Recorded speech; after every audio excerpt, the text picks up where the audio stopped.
Assalamualaikum warahmatullahi wabarakatuh. Nama saya Sucinda Damayanti dari 10 MIPA 6 absen 29. Saya di sini akan mempresentasikan Kerajaan Mataram kuno. Berikut adalah contoh dari Candi Mataram kuno. Bermateri yang saya akan bahas adalah yang pertama, letak kerajaan, yang kedua, raja yang memerintah, yang ketiga, kondisi sosial, yang keempat, kondisi ekonomi, yang kelima, keruntuhan, dan yang terakhir adalah peninggalan kerajaan. Yang pertama, letak kerajaan. Kerajaan Mataram kuno berada di wilayah bumi Mataram atau yang kini dikenal dengan Yogyakarta.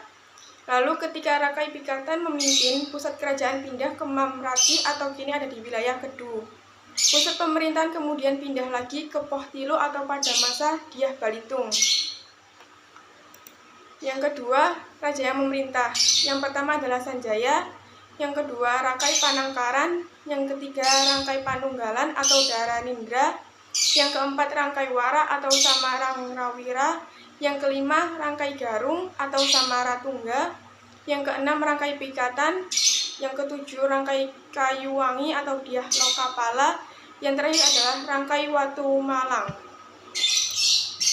Yang ketiga, kondisi sosial. Kehidupan sosial masyarakat di Kerajaan Mataram kuno sudah teratur, terlihat dari sikap gotong royong mereka saat membuat candi bersama. Sikap toleransi di antara masyarakat sangat baik, terbukti dengan adanya dua aliran kepercayaan yang berbeda tetapi mereka tetap bisa bersosialisasi. Yang keempat, kondisi ekonomi. Kehidupan ekonomi masyarakat bertumbuh pada pertanian. Kondisi alam bumi Mataram yang tertutup dari dunia luar sulit untuk mengembangkan aktivitas perekonomian dengan pesat. Pada masa Raja Balitung, aktivitas perhubungan dan perdagangan dikembangkan lewat Sungai Bengawan Solo.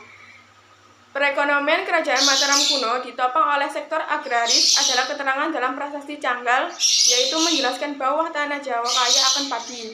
Selain itu, wilayah Kerajaan Mataram kuno memiliki banyak sungai dan dataran subur, baik saat periode Jawa Tengah maupun Jawa Timur. Yang kelima, keruntuhan. Penyebab keruntuhan Kerajaan Mataram kuno ada tiga. Yang pertama adalah terjadinya bencana alam. Lokasi Kerajaan Mataram kuno yang berada di Jawa Tengah memang dikelilingi oleh banyak gunung. Gunung-gunung yang masih aktif meletus, lahar tersebut melahat apapun yang dilewati tanpa tersisa. Tidak hanya lahan dan pemukiman penduduk, tetapi juga istana. Bahkan candi-candi yang dibangun dengan megah pun rusak dan terkubur oleh lahar dingin. Yang kedua, terjadinya perebutan kekuasaan. Perebutan kekuasaan ini semakin sengit sepeninggalan Dyah Balitung. Bahkan orang-orang yang bukan keturunan langsung pun memperebutkannya. Dyah Balitung sendiri diketahui juga bukanlah pewaris asli. Ia bisa naik tahta karena menikahi putri Rakai Watuhumalang. Raja-raja selanjutnya yang berebut kekuasaan adalah Raja Daksa, Dyah Tulodong, dan yang terakhir adalah Dyah Wawa. Yang terakhir adalah pemindahan kekuasaan dari Jawa Tengah ke Jawa Timur. Pemindahan kekuasaan ke Jawa Timur oleh Empu Sendok juga menjadi salah satu penyebab kemunduran Kerajaan Mataram kuno. Ia kemudian membentuk dinasti baru yaitu Wangsa Isyana. Keputusan tersebut diambil dengan pertimbangan untuk mendorong keadaan ekonomi kerajaan supaya lebih baik. Letak kerajaan yang baru ini berada di dekat Sungai Brantas. Karena hal inilah tidak hanya sektor pertanian yang diuntungkan, tetapi juga pelayaran dan perdagangan. Yang keenam, peninggalan kerajaan. Berikut adalah gambar-gambar peninggalan Kerajaan Mataram kuno. Yang pertama adalah Candi Arjuna, dan berikut adalah contoh gambar Candi Arjuna. Yang kedua, Candi Bima, dan ini contoh gambar Candi Bima. Yang ketiga, Candi Sewu, dan ini contoh gambar Candi Sewu. Selanjutnya, Candi Mendut. Berikut adalah contoh gambar Candi Mendut. Dan ini adalah peninggalan Candi Borobudur. Berikut adalah Candi Borobudur.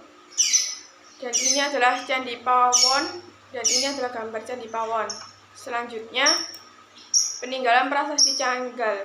Berikut adalah gambarnya. Dan Prasasti Kalasa. Dan ini adalah gambarnya.